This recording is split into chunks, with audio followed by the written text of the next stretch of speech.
In today's first episodes of season 3, we are opening up a conversation that often gets misunderstood, even by people that move for many, many years and many times a week, which is flexibility versus mobility.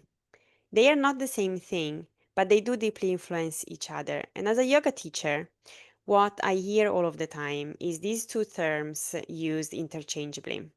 Students often say to me, "Oh, I'm not flexible enough for yoga," but actually, flexibility is just one part of the equation.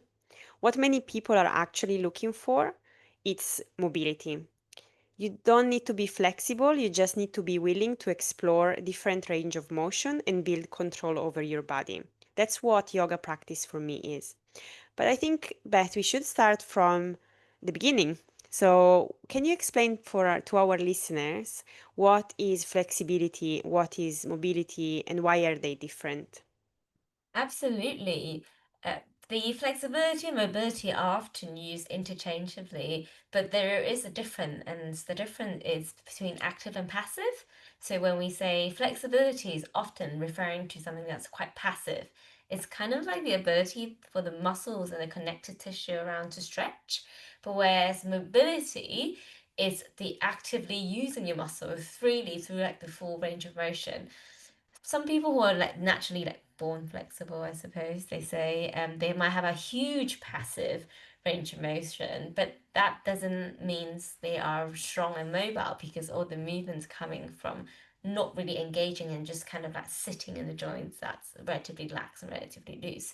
So in the long run, mobility is so much more important than flexibility, and stretching for longer doesn't mean you're it's better neither. And we know that from science that there's lots of clever ways that you can work on your mobility and improve your flexibility, and that is through reducing like the active and passive gap.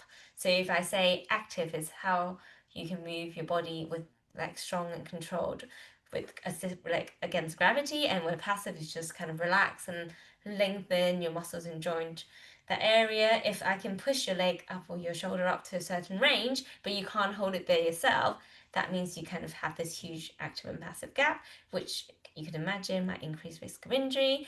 And if the active and passive gap is smaller, that means you have good strength and mobility control, but also have good flexibility, but also alongside good mobility as well. Yeah. When you were talking, actually, I was thinking about something. Of course, like I've got lots of friends that go to the gym Yeah. and they focus a lot on strengthening, and they don't do a lot of, like, for example, stretching, or they don't stretch at all. Why is it important that alongside strengthening we also stretch and we do mobility exercises as well? Oh, absolutely. It's so important because our bodies are work. If you think about biomechanically, when we have full range of motion, when we can move the way we want it anatomically, it's going to be so much more efficient than a really, really stiff joint. And from like an injury prevention perspective, if you have a wider range of motion, your strength and control often is the strongest in the mid range. The wider range of motion you've got, the more ability your ankles can absorb when you land. Your hips can kind of hinge as you come down. There's more scope for the body to be more like an elastic. Is that like a spring? So you will be a lot more yeah, you're just using your body a lot more efficiently. And I think a lot of people who do the strength training, they want to get flexible, they don't know how, and they don't find the flexibility training kind of interesting, or they don't implement it because they don't know the huge value of it, or they don't know how to do it properly that will actually see effects. Because some people, they just stretch and they're like, why is it not getting better? It's probably because they're not doing it in a systematic way that actually targets the bits that needs working on anatomically in terms of your muscles and bones. Perfect. And I think if I was one of the listeners and I wanted to improve my mobility and flexibility, but I feel like I'm not flexible at all. I can't bend forward, I can't touch my toes. What would you suggest that I start with? Absolutely. I think first of all, we need to understand there's actually different way of stretching and different way of strengthening. So even stretching, you've got your dynamic stretching, you've got your static stretching, you've got like your PNF stretching, and you've got like your ballistic stretching. So I've just listed four. The static stretching is a prolonged hold one, so where you stretch your muscles over a prolonged period of time, so it's very static. This we know that from science perspective, anything more than 30 seconds, you're not actually gaining any more benefit in terms of the length of the muscles and the length of the range you're trying to achieve. So those are often used at the end of a workout where your body's been working hard, there's lots of cross fibers forming with your muscles. You just want to relax and lengthen. So static stretching very helpful at the end of a workout or before you go to bed to calm the nervous system down as well. And then you got the other type of stretching, which is the dynamic stretching, where you're going through a full range of motion. This often is more helpful in the beginning of the workout. It helps with improving your full mobility and awareness of where the body in relation to the space around you. And it goes through like the full range of motion as well, that you might not do when you are doing the actual exercise. Or it depends on what you're training. If you're training quite body weight stuff, it depends on what range you go into. But if you can add a dynamic stuff in the beginning, then your body's more primed to think more switched on for the workout ahead. And then the next two is called ballistic stretching that I mentioned. That's like a bouncing type of stretching. That generally I don't recommend, especially for like children, because there's actually comes with a bit of a risk of injury if you don't know how to do it properly. There is some research that is helpful for like the fascia and opening up the nervous system more, but I think that does require a little bit more guidance and body awareness before going into too much that bouncing stretching. One last one is the PNF. It stands for proprioceptive neurofacilitation stretching. It's such a long word, but essentially it's a whole contract relax. We know that most of our flexibility gain actually comes from the nervous system because like your ligament and your tendon don't stretch fully, but like it's the lengthening of the muscles in the fascia. So the fascia is like the tissue that wraps around the muscles. So to lengthen that, it requires our brain to be like, okay, this is a safe movement. I can breathe into it. This is not painful. And you have to do this for consistently for about kind of 30 to 45 days to really see the effects.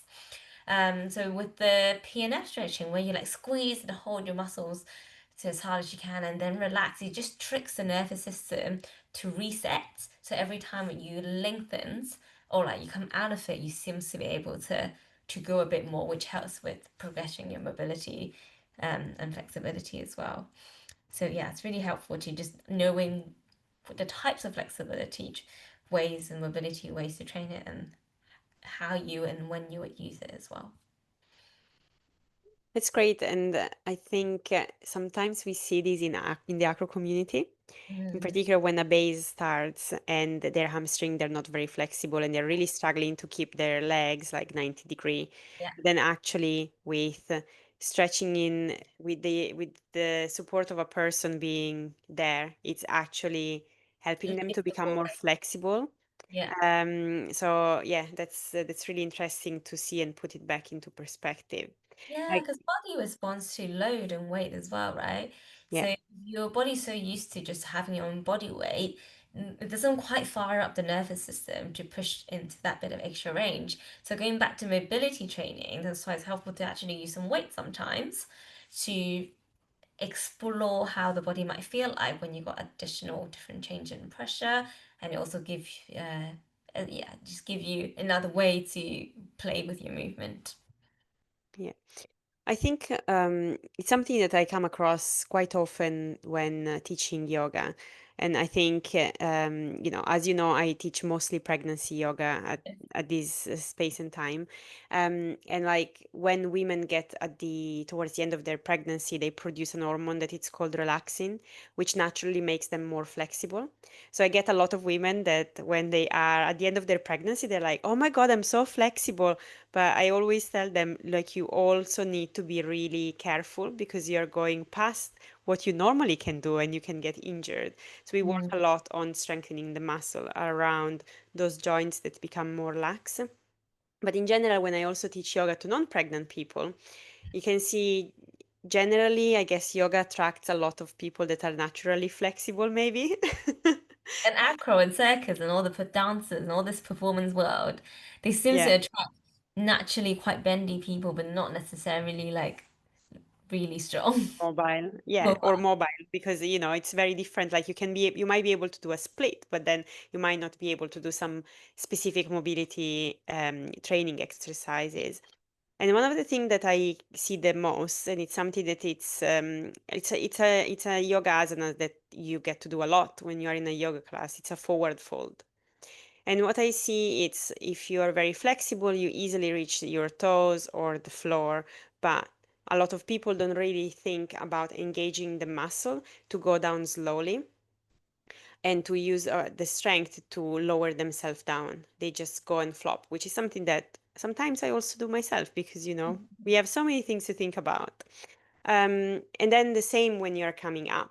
When you're coming up, and it's Yeah. about engaging the muscle to Yeah. bring yourself up.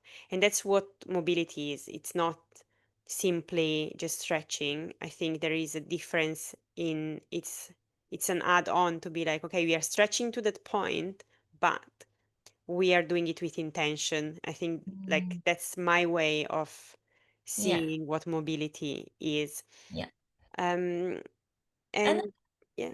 I was just thinking as you're saying that for faux stuff, people some like if you're on the other end, people say, "Oh, my hamstring's too tight. I can't do the for fully," and that's like a completely opposite kind of problem than someone who's very flexible and not being able to engage. Because if they're not engaging, the spine's not if you're not engaging, that means you're just like putting all the weight on like one bit of the spine.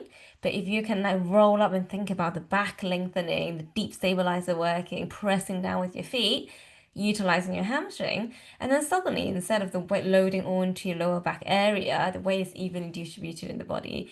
That is so much more kind of helpful for the joint health, and the technique is much better as well. I'm sure from a yoga teacher perspective, it's not all passive. It's a lot about active strength as well.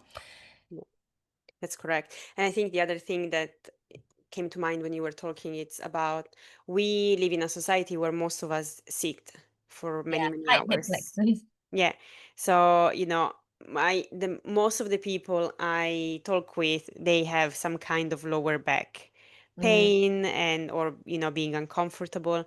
And if we then, sit a lot throughout the day and then go to a yoga class in the evening and we overstretch the lower back, we can feel a lot of pressure into the lower back. So actually, instead of supporting our lower back to heal from all of the sitting, we are actually putting more pressure because we are not engaging the muscle correctly. So I think that it's really, really important for, like, I guess, the longevity of our body, to make sure that our body will keep, being happy hip and healthy mobility.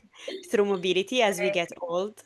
Because, as you get old, you want to be able to pick up things from the floor. And it Yeah. all starts at our age, maybe more at your age because you're younger. So I was thinking when like picking things up from the floor, for example, you need to either do a fall to pick something up and you need to pick the weight up, so you have to engage your back muscles, or you need to squat down. And if you squat down, you have to have good ankle mobility and hip mobility. Because if your hip is struggling to externally rotate and open up, you're not going to be able to squat down and lift things up.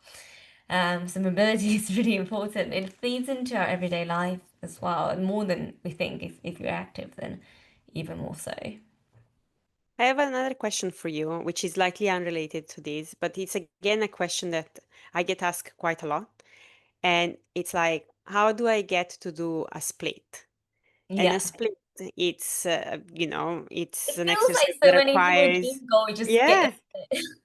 exactly. So, what would be your, I guess, top tips to start training for split? Because I also hear a lot of people then that they stop training for split because they've injured themselves. Yeah, or So, what hamstring people, pain. yeah, exactly. What can they do to prevent that and Mm. to still achieve, one of their goals? Yeah, one of the things I notice a lot, well, because I used to teach split classes, loads of people spend a lot of time stretching the hamstrings, so the front leg in the split.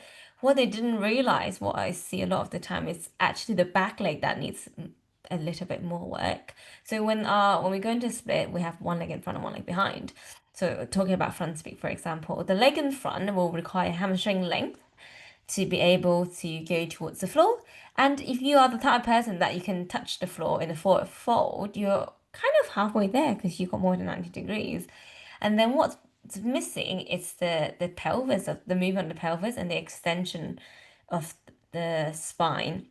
When we are in the split, our back leg is only about 30%, 30 degrees, sorry, apology, not percent. When we're in the back, when we're sitting in a split, the back leg of the front split is only around 30 degrees of extension.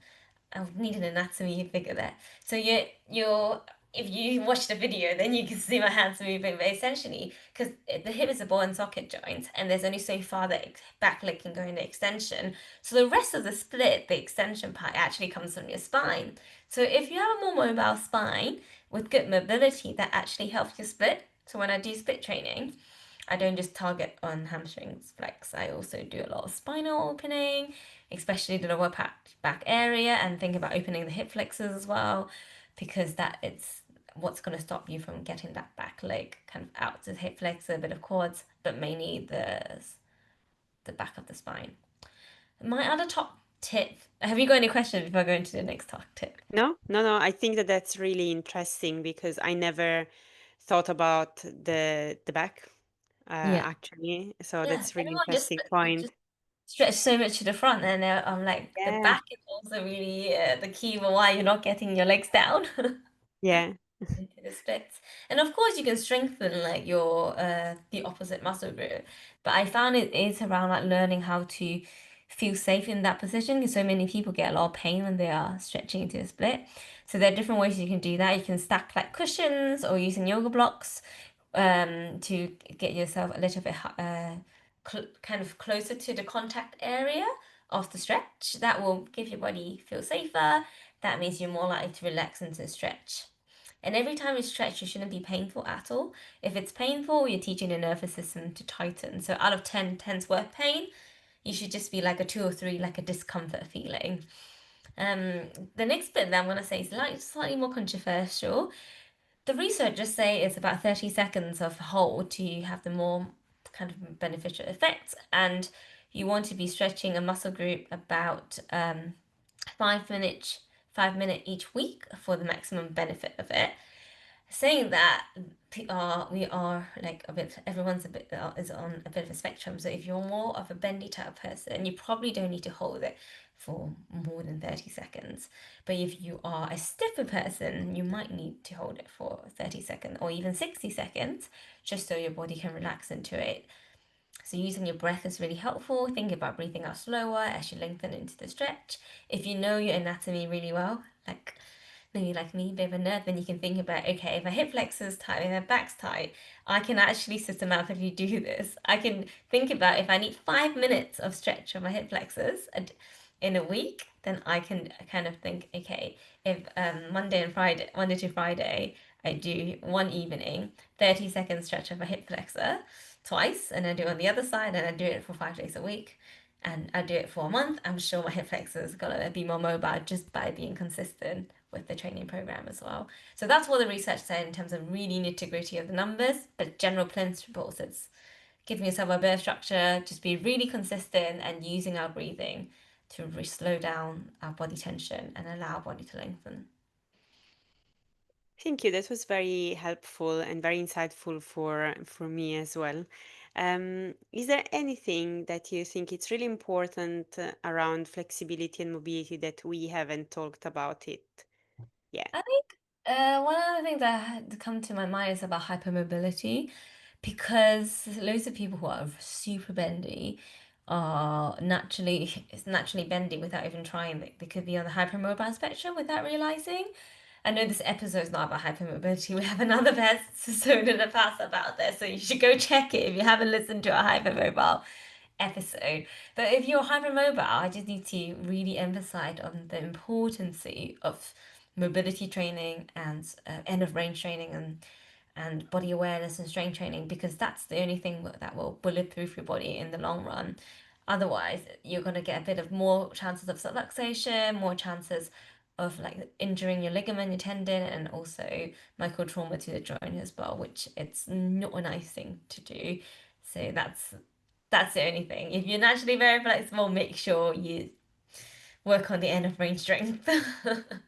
Yeah, and I think you said something there that you mentioned about body awareness, and as much as it's really important, in particular if you're hypermobile, it's something that you really have to work on it. But I think in general, it's something that we should all really focus on, because even you know when we are younger and we feel stronger, we still can get injured, and we bring these injuries for the rest of our life. Yeah. So I think that being really aware of how we move and being really conscious of Mm. what we are doing in every type of Yeah. movement that we And what's what we happening do. inside our body, it's giving Yeah. us so much information, right? When you're doing a yoga Mm, class, when you're leading a yoga class, you probably ask them to drop into their body, and you might notice old injuries are stiffer and they need more attention. And if you won't know that until you really speak to your body and ask your body what it needs. yeah. Perfect. I think that that can be the end of our first episode for season 3. Thank you all for listening to this episode. We hope that you have enjoyed and learned more. You can let us know in the comments. And if you haven't followed us already, please do so on social media. And please rate our podcast on Spotify. It truly means a lot.